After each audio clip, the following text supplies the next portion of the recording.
नोकरीला आणि शैक्षणिक आरक्षणाला तुमचं महत्व कळायला लागलेलं आहे। त्यामुळे आता जी 20% जी मराठा आपल्या गेलता लोकसभेला इतर ठिकाणी ती सुद्धा ओबीसीच्या नेते एकत्र आल्यामुळे ती सुद्धा 16-17% मराठामध्ये त्या आंदोलन चळवळ बंद पडू देऊ ना, जरांगे पाटला मागे उभा राहा।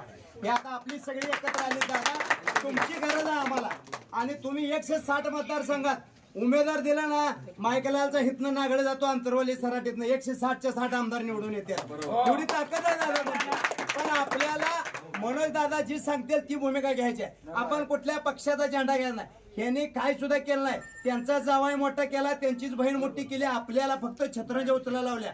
बाप छत्रंजी उचलत होता, आजा छत्रंजी उचलत होता, मी बी उचलतोय। आता आमच्या घरातलं वांदा सांगतो, मी जर म्हणलं पार्टीला मत टाका तर बायको म्हणते मनोज दादाने काय सांगितले ती बोला म्हणते। त्यामुळे आरक्षणावर महत्वाचं आहे, आरक्षण महत्वाचं आहे। ह्यामुळे येणाऱ्या काळात तुम्ही उपोषण केलं पाहिजे, ही आमची भूमिका आहे। तुम्ही उपोषण केलं नाही पाहिजे। पश्चिम महाराष्ट्रात नाव महाराष्ट्राच्या लोकांची इच्छा आहे। खुरपाला जाणाऱ्या बाया सुद्धा म्हणते त्या मनोज दादाच काय दाखवलं काय टीव्हीला, ती उपोषणला बसलं नाही पाहिजे।